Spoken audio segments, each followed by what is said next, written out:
ito man naman po, ito yung help the kids. Ayan. Naisang kat apo iti feeding program. Ito man makipangan. IFM News. IFM News.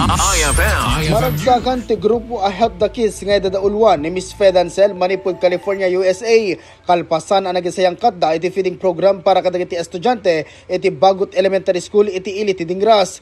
Kung ti co-founder da ani Mr. Christopher Dancel ket dakkel iti pagyamanan da kadagiti pagadalan amang paspasang bay kadakwada imbatad na akan kanayo nakasto iti obrada ken malaksid iti feeding program ket ikadapay dagiti ubing iti bado groceries ken dumapay a regalo. Inayon da asumang bay manen ti bare months ket adun dagiti nakalista a pagadalan a pagturungan da tapno iti kasta ket mangted da iti regalo. Ko namin nakapimpintas laon sir te tumulong te gastulog sila ko matumulong te kadagiti tattao nga ana sir te digiti awan-awanan kun digiti talaga nga ana na kurang maparasag mi ti tao kun digiti ubing kasi sir Mangnamnamat ti grupo a Help the Kids nga adun tupay iti matulungan da nga estudyante. Para iti IFM News, Idol Lawrence Martinez, Tatak, RMN.